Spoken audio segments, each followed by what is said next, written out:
esengo ya koyeba ete bozali ebele liboso ya baposte téléviseur na bino mpona kolanda magazine Océan du Congo Info na yango bandeko balandi ya magazine Océan du Congo Info napesi bino mbote esika nyonso ezwami bino mpe etika ete kimia ya nzambe tata eyingela omabota mabino magazine ya mokolo mwa lelo eyambeli bino invité spécial le prophète de la nation Ngefa oyo tokozala na ye du début jusqu'à la fin mpona koloba maimanso makoleka na république démocratique du Congo tokolobela nini na magazine Océan du Congo Info na mokolo mwa lelo na invité la biso tokolobela maimatali este ya république démocratique du Congo tokolobela bongo vente ya Congo central oyo ekontongwa kuna tokolobela pe bloc ya Moïse mwana mboka Fayulu pe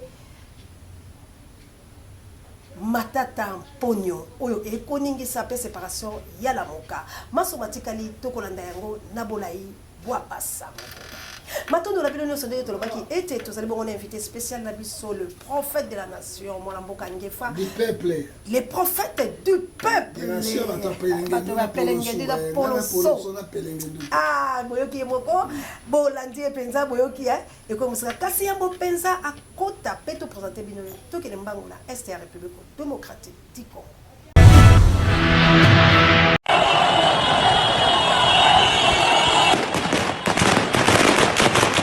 Anachimbula njimu anashika mabondoki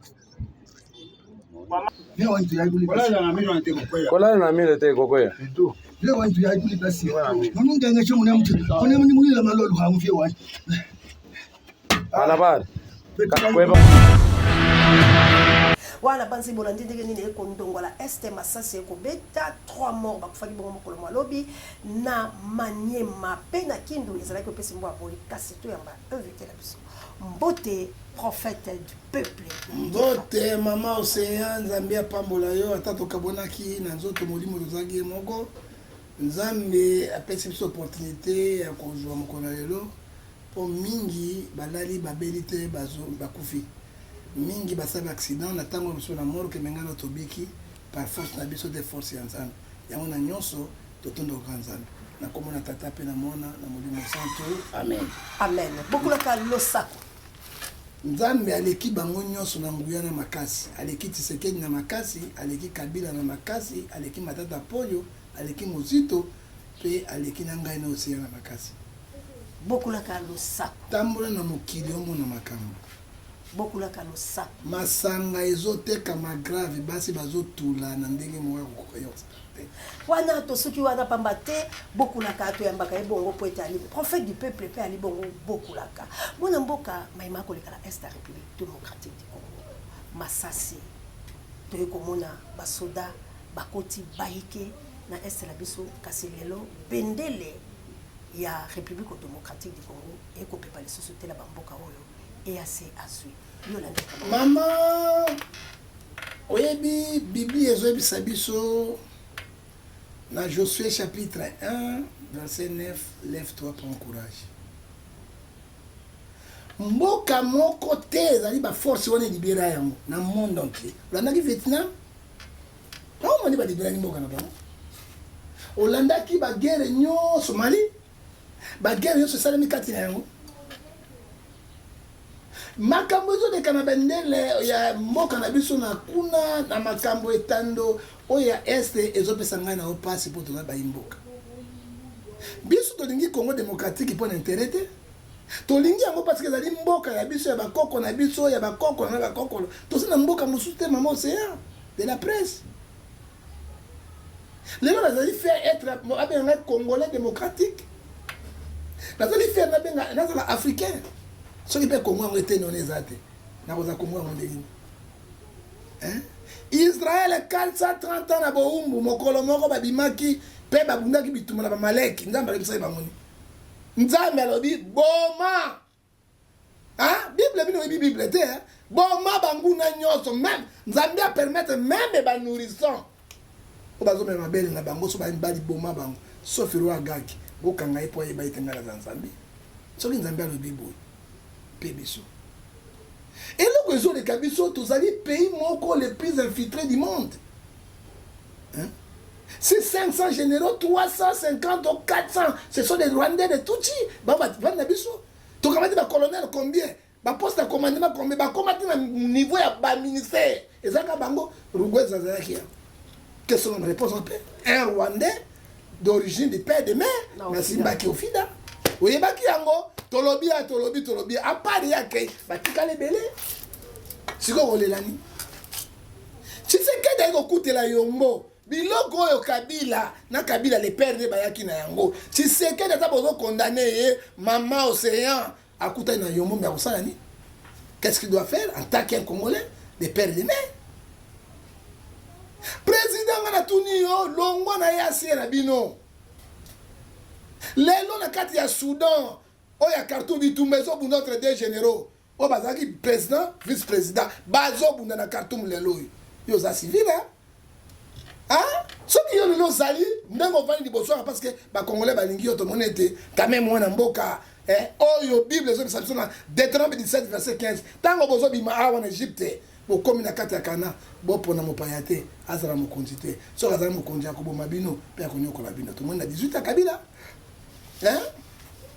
bana Congo faire alobatala sima zonga moto. Attention. Nous sommes agressés. C'est que dit la Bible, Ephésiens 5, verset 16. Rachetez le temps quand les juges sont mauvais. Congo va jouer à Mabé. Khartoum va ébiter la capitale. Hein? À tout moment, le mal peut venir ici. Tango, token kuna na est na tokota kuna. Nani président parlement lobby Kinshasa pour faire la mission parce que awa na kata fleuve Congo, tozo contrôler ngote. Ils ont relaxé. Mboso doit démissionner. Zela na tende na comme na STT maman matondo te. Matondo ta maman tozo penate maman. Lebisanga pardon. Naza mwana Congo, soki na kufu minga na kuna mabele ya Congo, je serai un homme le plus heureux parce que je défends mboka na ngai. Hein? Mboso a porté par pour ya gouvernement. Ça veut dire gouvernement est impuissant, ils sont incapables. Hein? Est-ce que Mboso a qui le bel on a parti ministre de la justice ali. Mboso a benga ministre de la justice, ministre intérieur. Les services spéciaux devant le Parlement. Qu'est-ce que tu passes dans le cadre de Congo? Ceux qui sont va démissionner, va tirer à Moussous. Peuple, vous savez, maman, les Cameroun Est et Congo, tout le Bayango, ils sont en Afrique centrale. Bah, quand tu veux même habituer sur le Congo, aimez-vous les uns les autres, Jean 13, verset 34. Est-ce que tu as rabat, tu as Nzambé? Comment tu as Nzambé, mais tu as battuté, ou Nzambé, c'est les clans. Nous sommes démentés. Nous prions par l'hypocrisie. Le pays est agressé. C'est assez on a gaga même on t'a mis bisou. Bisou par français par anglais. Hein? Si on a bien connaître bisou dans mon océan, pose au venir fungola miso. Au Bible sur la sur Ephésiens 5 verset 14, tu as de réveil toi yo sur la muka nana libu maman na yo no tele au sur la muka moto ils appellent dans mon océan. Na charte ya bango ba lobibo. Territoire oyo force ya CAC zui. Congo ezali na bokonjina yango te. Yango place ba jubu na gane drapeau Congo sa nini? Ekitiwa bango sa nini? Etombwami. Ituri drapeau Congo sa nini? E comme ba territoire na bango. Ba ko kotisa bato lokola balingi. Pe ba vandisi bango tona bokonjina yango parce que tozana ba corps to signer. Ce sont les accords lyonnais. Et puis place bango ba zui maman océan. Soda mo congolais encore makunate ni mo konjima congolais administration elongwe déjà ba kati mboka de chekei balkanisation. Les vraies balkanisation Sarkozy a qui a Rosani makolo kwa itile oh makwa ya kini jeune boyango na fumangani pende ya kokobar na ye jeune kwa mako fumangani ya koko na ye avana na fumangani ya koko na tala ngo mikolo nyonso ndoki double sim double canon aya qui awani. Il a un échange de paroles avec mon Kondiamboka. Président, tu sais que Dieu te bénisse. Au moins, mon gars, n'a mon loup, tata, mon maman, mi bal. Tu sais qu'elle a ma kila bangala. Atie misapi. Yo. Tata rafumangani à quoi qu'on a mis coloto avant de boire, tata rafumangani à quoi qu'on a roulé banani na Congo. N'a provoqué génocide na Rwanda. Ce sont les Français. Est-ce qu'il va protéger les Barondais? Bah, on va protéger les Bango. Hein? Plein de Bango, ça dit quoi? Dès que le président Kolongola, monsieur le président, nous vous aimons. Tant que vous avez un le bois quitte. obimaki pourquoi obima na CACD tout ça il va payer francophone hein asonga na pays francophone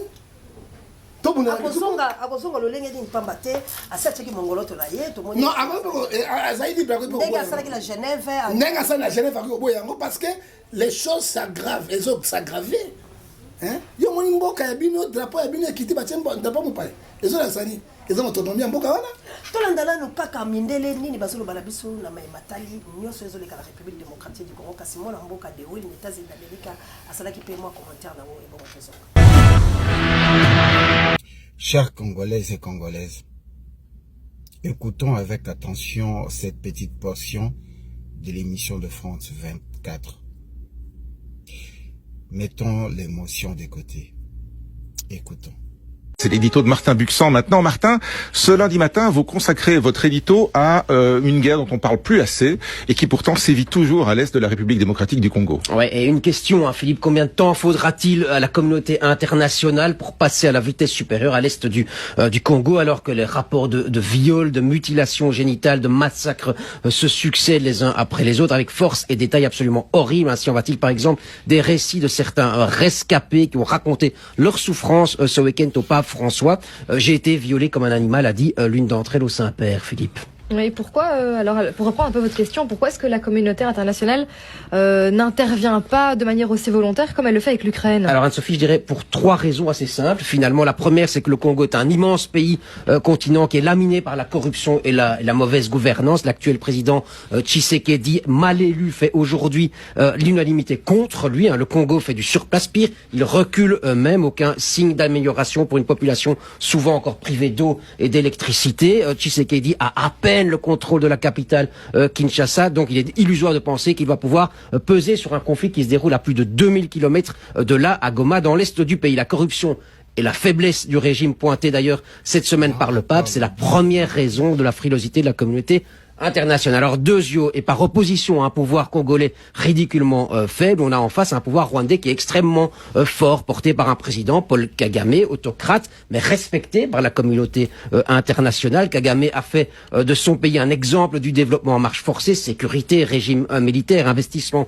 étranger massif, par exemple de la part du Qatar. Le Rwanda préside même la francophonie et accueillera l'année prochaine les championnats du monde de cyclisme, excusez du peu, comme qui dirait. Kagame est puissant. Il n'y a donc pas grand monde dans la communauté internationale pour le remettre à sa place et lui demander de ne pas soutenir les groupes rebelles qui massacrent au Congo. Et troisième raison, et ça découle des 2 premières invoquées, la lassitude des opinions publiques occidentales et certainement européennes et belges devant l'éternel chaos congolais. Venir en aide au Congo, c'est un peu comme mettre de l'eau dans un panier percé. Je ne sais pas si l'expression est exacte, mais ça veut dire ce que ça veut dire. Ça veut dire que ça ne sert pas à grand chose. L'argent du développement est détourné, il ne bénéficie pas à la population, il n'y a rien à faire. Alors autant détourner les yeux, se disent les Européens. Oui, mais enfin, on peut quand même pas détourner les yeux éternellement, il faudrait quand même bien faire quelque chose. Ouais, et dans ce cadre-là, effectivement, la visite du pape François était particulièrement bienvenue pour attirer les regards du monde entier sur le drame qui se joue au Congo. Et la Belgique a évidemment, de par son histoire, un lien, une responsabilité avec le Congo. Pas de paternalisme ni de nostalgie, on est déjà passé par là. Ce dont les Congolais ont besoin, c'est d'action, c'est d'efficacité. Et si la Belgique, pouvait convaincre l'Europe de s'impliquer davantage à l'est du Congo et de faire un 10e, voire un 100e de ce que l'Europe fait en Ukraine, ce serait déjà très bien et ça répondrait en partie à la question de départ ce matin. Combien de temps, Philippe? Ouais, très bonne question. Comme nous venons de suivre, là on parle bien de mon pays. J'ai froid au dos. Ici, les autorités de notre pays ne peuvent pas prendre conscience. C'est très malheureux. Il est vrai que en ce moment précis, il y a des gens qui ont suivi, qui vont commencer à insulter. Vous allez insulter France 24, vous allez insulter les États-Unis, vous allez insulter la MONUSCO, vous allez insulter les présidents angolais qui viennent de prononcer presque la même chose concernant les signatures que Félix continue à signer avec ceux-là qui nous tuent. Et vous allez encore insulter, comme vous venez d'insulter le pape, vous venez d'insulter les cardinaux. Donc tout ce que nous avons, l'arme de faiblesse, où l'arme de faible, c'est les insultes, et maintenant nous insultons même un chien qui aboie quand la caravane du béton est en train de passer, vous insultez. Au lieu de nous concentrer sur la réalité, on nous dit la vérité, que le pays est en train de descendre dans les abîmes. Congolais, réveillons-nous. Au lieu de rester là en train de nous plaindre, prenons notre destin en main. Félix, notre employé, il travaille pour nous. Il nous a imposé un comportement qui amène notre pays dans les abîmes. Je vous remercie. Makambo yango ezondongwa bandele balobi maso ezomela ezali incompétence ya président de la République pe la gouvernement na yemi noko mindele tolendi bino hein bino nde bokomisi makambo ete nana proposa ki Kabila le père ya c'est bino nde si Kabila le père ngalonga Mobutu ngalonga biso mo ba congolais mais makambo ezali azwi bangwandi azwi bangwaka azwi bato bandundu azwi bato ya Kisangana azwi bato ya Bakongo manyema sangisi bango mais makambo ezali c'est nde bino te hein et compétence na président de la République il gère la République. Congo ezali mboka 5 millions te hein 30 millions te 120 millions de personnes ils vont continuer hein tu sais que dans 4 ans bolinga sala ni bino mindele akosala nini Kabila pesi bino contrat mini pesi bino nyonso pona ye Rwandais a dondo na mboka oyo asa lokola lingi dans 4 ans mboka ya politique tu sais que dans na compte na gouvernement central combien na banque centrale 2 500 000 oyo mutu mwa uzanga na poche pesi hein on tous vivre les réformes hein on te que le temps tu vois comme compétence parce que télémédi bino hein na lobi nyonso ebongi te ba place muso ya compétence minene ezali ya kosakana te na gouvernement oyo mais azali papa moko il faut applaudir parce que c'est le seul qui met le Gagame Mosapina oyo oyi Gagame bataka Mosapite Kabila le père ataka Mosapina na akufa mais ce qu'on a la benga Kabila na la benga ki Kagame homologue na yeso ka chele lo mais akobenga homologue non parce que c'est la diplomatie maman on négocie toujours. Alors, moi, ça qui t'a reçu dans le hein? Quand c'est ta soeur, va négocier. Hein? Assez pour garder quoi, mais il faut négocier. Parce que mon soeur a reçu dans la base.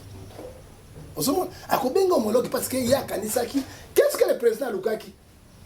Hébreu 12, verset 14, cherchez la paix avec tous. Il faut que Luka, 9 pays frontaliers, il y a des gens on a négociation là-bas. Sur le Congo ne fonctionnera pas. Parce que partout au Congo, dans la frontière, les matières premières, on sait que la guerre est dans le Congo central, il y a un équipe. Maman, notre souksawana. Ça dit quoi? À ça qui na oui, bien que Romain 5, verset 5, les deux qui nous cherchent d'amour, na bolimo. Mais tant qu'il y a qui à mon été, à mon c'est toi, bateau, bah, autant de choses à l'occasion. C'est non, mais félicité. Hein? Ah bon, alors, sur le clair, le mal du Congo, c'est Gagame, Coucou Dendo, Diakondo, Mopute. Hein? Tant que vous mettez à bas, les sommes le boko, il y a Gagame, le col boko, au thé, au mounen. Le col boko, le col à Gigaf, la tienne à Katamonte. C'est lui, ouais, c'est Makila bateau. 20 millions de Congolais, Bakoufi. C'est lui en tête, mais Azali Kaka, qu'on grondait les sangs innocents. Après 6 verset 10, au Ganga Liboso Nanzan. Gagame, à Rosana, qui mène la vie na Imokolo Mokote. Jusqu'à Justice Sanzabé Sala. Ecclésiaste 12, verset 15 à 16. Ecclésiaste 12, verset 15 à 16. 15 à 16. Gagame, à Rosana Kate. Kasi Congo central, et qui, Tolobali le chemin de fer, Tolobali le port, Tolobali bongo, Nyosoana. Sur le total, mais qu'est-ce qui fait maintenant les Congolais? Pour baloba été to boy les cambo oyo et ça la malaisie sauté na mboka na parce que crise est un peu partout et puis ma vente et ça la partout na loi là-bas bazolé là balobi ceux qui ba monter article 64 pour ça la masco yo prophète du peuple ni les pays au monde les camaro to tika kana milelo to tika kana mo président a dénoncé tout ça. Non, Congolais la kakata. Mobutu aloba président de la République n'est pas magicien. Président qui au sala nyon sauté maman aussi aboki na mwana maman Marthe Mao. Donc on a un président qui a été battu Moussala. Donc il n'est pas un bon. Je serai là comme Jeanne d'Arc. Je serai là chez lui comme Monseigneur de Moutoutou. Il y a un apartheid, il y a Koufi, je serai là comme Martin Luther King. Il y a l'Itaki, Valérie Abanoir, ou Bamadumi président. Nous avons prêt à se sacrifier. Mais je suis déjà sacrifié. Nous avons sacrifié. Na banga neku totambola kana moto na ba mituka nzambe kaka sunga na banga mama Océan na banga ka mingi na bonde la mingi pona yo na bonde mingi pona tateno sango toto sala tango mais bino bine ba to diaspora mama ya boye so bosumi ta keti moko ezana filmer pour ami battre la nzoto na ye ekuze semo mingi mama Océan lobby ya kufa bino botika na bilengi na bana bino te maman c'est ça il y a ta maman kolo est-ce que mon quoi maman c'est ya na ba porte ba payer mon sort maman kolo solo mais ça mon c'est pour protéger Somme 127 verset 2 à 3 ceux qui nous ont battu la bino battu la payer nous avons battu na molimo bo battu pe na nzoto oui ba soda Congo so batindi bango na kota likanga Congo central baza éduqué. Moi si pendi à solo le quoi la moi si oyo tanga mafuta oyo le quoi maman c'est quoi ma passe balinga ka basoda te ozoka vrai momi a kolinga soda te vrai job penda job wa kolinga soda te obiti na bango Matthieu 7 verset 16 à 17 pour bango na misala na bango mais ce qui a récupéré yo maman c'est ba ko profiter yo place à aussi moi d'amener profiter de côté à tout la maman c'est a fini dans tu 1-0 il y a donc un chef na saini nyati so nyati tiko kwa sama bela pas cause de l'histoire à cause ça bio c'est obimi à cause de la wapi ya iba yetu asai ba monika molini boale abani partout misana bango yango moni proverbe 24 20 lobby la malédiction est dans la maison des méchants. OK. Parce que dans mon appel, c'est mal éduqué. Mais bah tu le bon mot ça va casser cette fois-ci. Maman tu habites total qui kanyamate. Kanyamate. Non, kanyamate qui fait. Et là on lobby na Congo central maman aussi. Nzamba pesi so kita pesi biloko nyonso, c'est la volonté politique. Et là que so ma Congo lokoso ya bakonzi. Le Koso wana bazo profiter na ba famille na bango non l'intérêt de la population congolaise. C'est ça. Bateka Congo central qui ça bateka de. Comme les salles de la Kinshasa, nyonso kindete. Tu peux aussi ça nyonso. Bano ya bana biso ko tikela ni. Ça dit quoi? C'est la volonté politique. Mboka lokola Congo central, ezali lokola aquarium. Ezali lokola so kende ba banana ba boma na ba eska plage ezali zo kwa réserve mondiale otekela ba zoe ba kabila ba tout cela ba rwandais ba tondi na yango to kolelanga ni mais maman c'est na kwebisa yo Ecclésiaste chapitre 3 verset 4 chaque chose a son temps et Somme 34 verset 20 le malheur attend toujours le juste Dieu le délivre toujours un jour maman na ebisio lelo comment vous allez libérer. Lelo na lobite un jour quand va prier de auto lela ko ma lobo to mena ko ko sanga lutiliki mai tiliki mai na zo toka kwa mokobe na kata likuku na zani mayele poloso na isoleleki na zo de kana na mbanga na télévision notre pays est riche et nous sommes bénis na sana attaquer ngo biso peuple les organini so ko na chambre on a dit na mairie li passant be c'est le roman ya pembe masuba na kili yango na chambre na kili yango za wana Remi zela côté na chambre wana côté nga mbang ponga yo ba likambo na kili yo ba nazo kileloko côté na zwango mon les pays nous sommes les gens riches na Brazzaville maman Océan moi na soko pese li passant be sans sardine sans frites maman Océan akomelate yakela ngao pona ebisa yo ngefa lobaka makambo atiaka te na kili botala pays oyo bono bozoloba pays oyo bambwa biso bambwa na bango omoni nani tata mapango konyata mapa yango nanyata yango na kanda mapa wana bambwa tala bati biso mela songela osepela bato bwendenge les pays nous appartiennent tous maman seya bakoboma barwande baburunde bakosalaka na vie ya lix ya article 58 ezoloba et nous souffrons comme ça.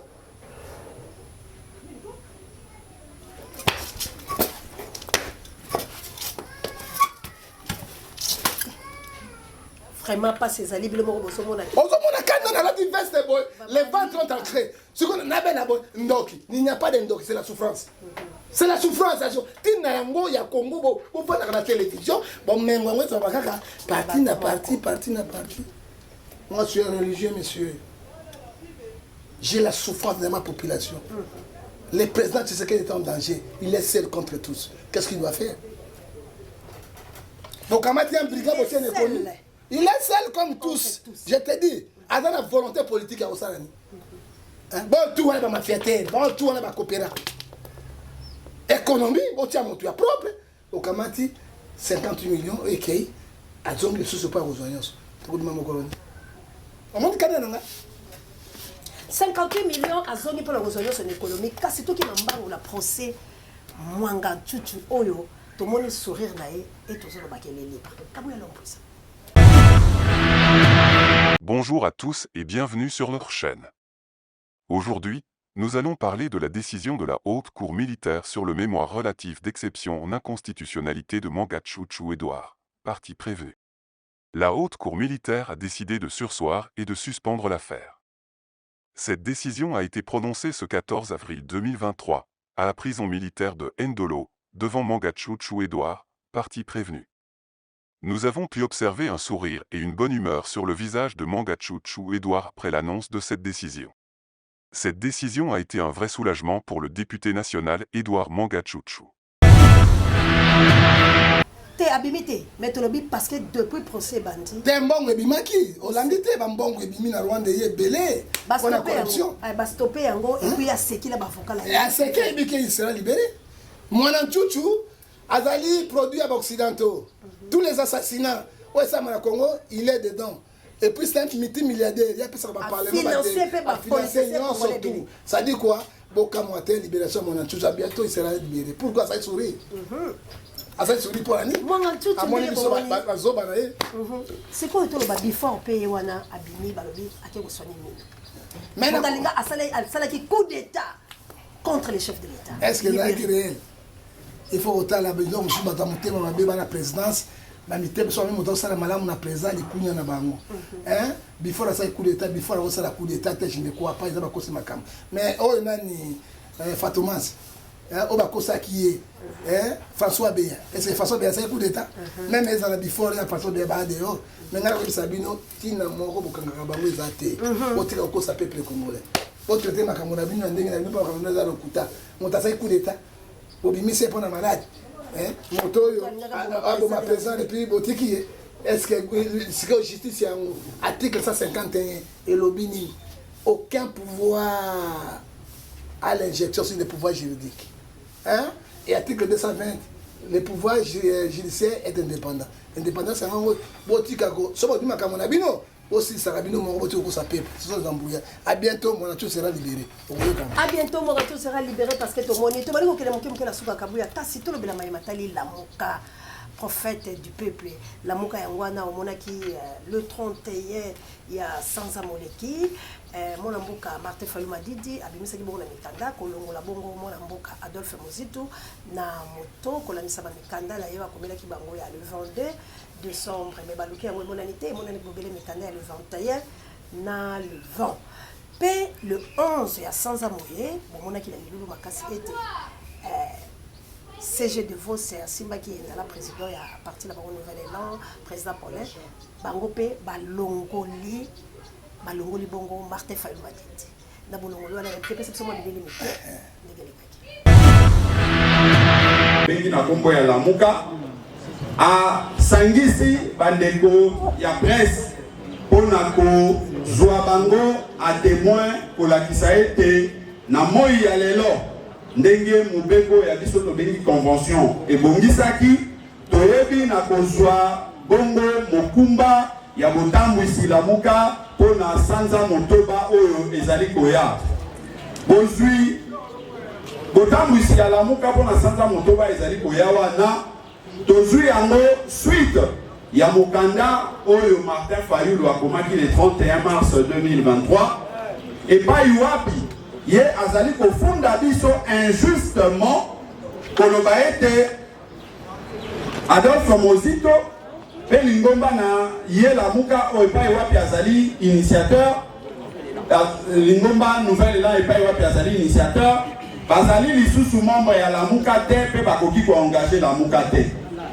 soubassement na ye atangi prétendu lettre ya le 22 décembre ba mikolo eleki libwa toyebisi ye tata lakisa biso mokanda yango oyo epai wapi Adolphe Mozito alobaki ete alongwe na lingomba lamuka omoni bakomi kozianola bakomi kopesa baphilosophie bakomi kopesa bamoral bakomi kopesa mateya lokola na église biso tolobi ete mikanda nde ezali kotambwisa biso convention nde ezali kotambwisa biso tant que convention ezali na philosophie te convention ezali mobeko oyo ya droit biso totangi yango mpe toaplike bobele se convention donc lettre oyo azali koloba wana ezalaka te mpe kotikala kozala te ezali ya lokuta epai moko te toloba ete tolongwa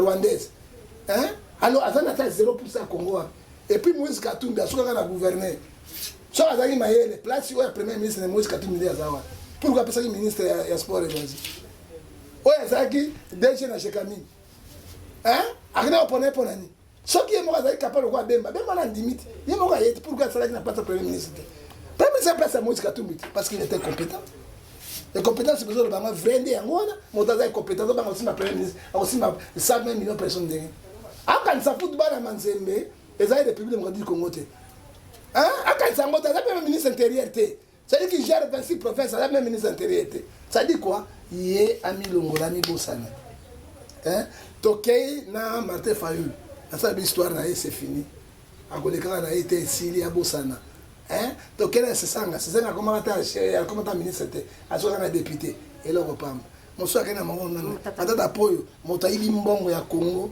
oyo pendant 5 ans ya Kabila il a détruit la République place ya matata poyo na mboko ezoloka c'est prison Bokanga Londres il a tout bouffé l'argent il est libre ça dit que la justice ne fonctionne pas au Congo yeba bon tu es président de la République na carte de la République quoi démocratique du Congo il y a le partage de pouvoir président ne peut pas décider tout ba Kabula ba pouvoir est-ce que motoka bele matata po yako quoi diambien na Congo ça dit quoi Galate 6-7 c'est que l'homme a semé il est moissonnera on se mona carte na banguna ba koyo kanate ba okende lokola les 7 patrons on va bimana orchestre mona ya beni ya mambo la star et suka bon ngai volo ko banga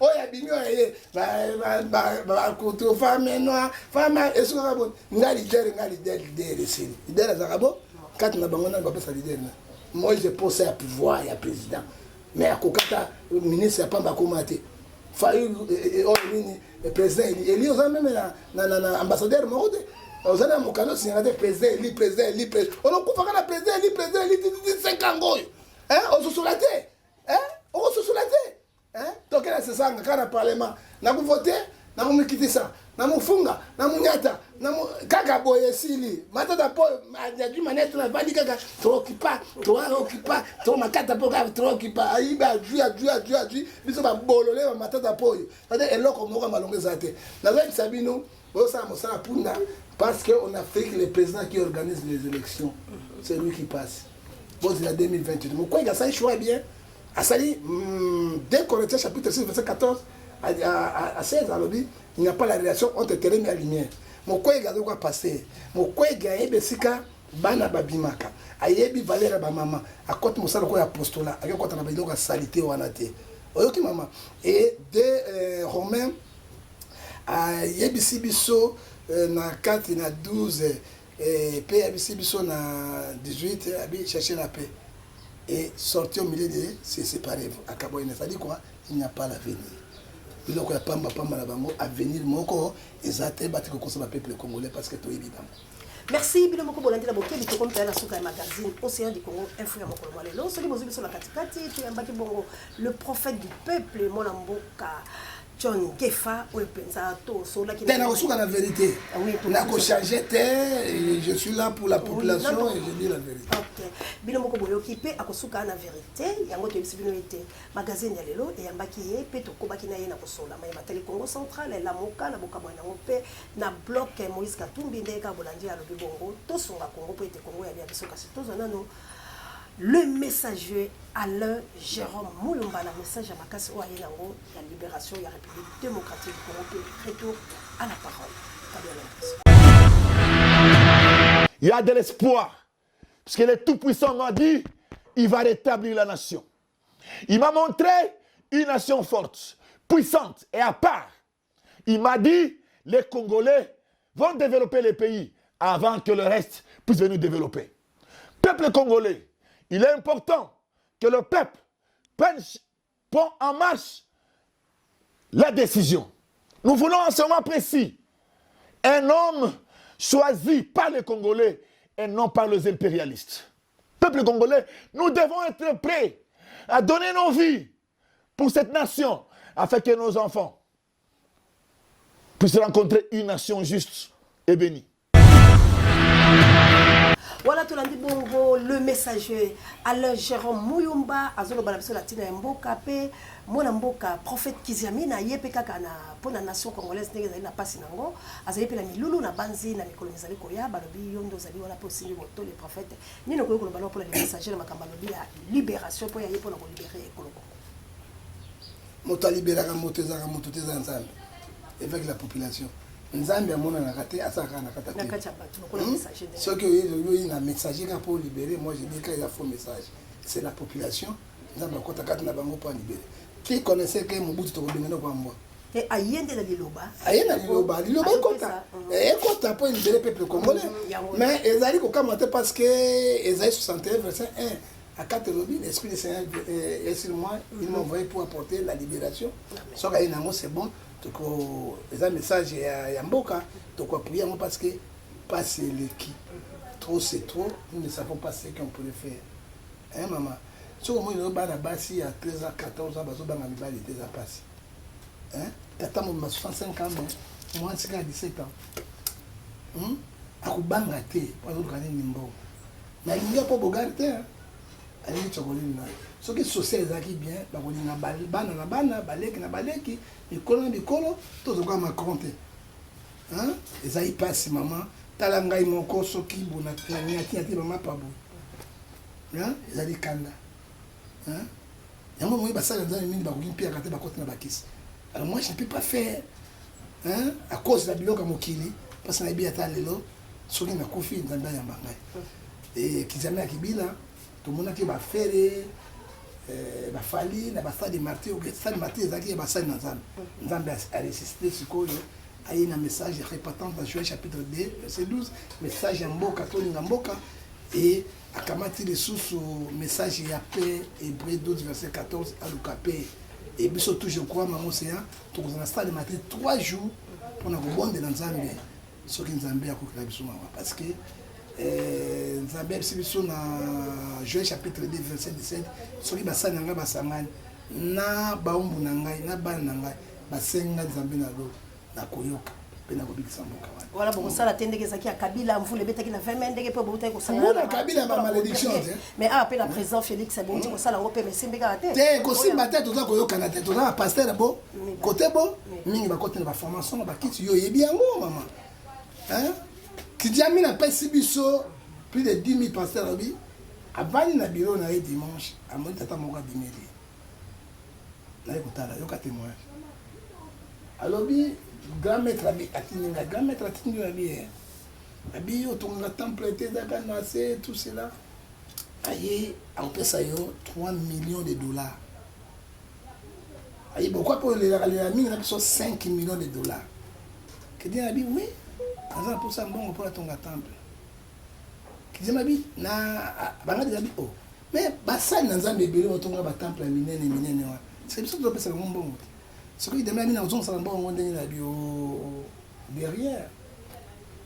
Alors, quand on diminue, on va par mois, tu as 10, 15. Mais qui les anime, mais qui a dit ça devant tout le monde. Et qui les anime, qu'on annonce un mot la charité. Mais ceux qui va couper, aux autres, on va drap, tout, mais qu'on annonce un mot la charité. Ça, ça, 10 millions, 15 millions, et je te finis, tu es béni, libéré. Fou l'autre monde à Kinshasa. Et là, fou les Mabé. Hein? Contacte-toi de ce que tu as. Hein? Hein, maman? Bible dit sur Hébreu 13, verset 5 à 6, l'amour d'argent.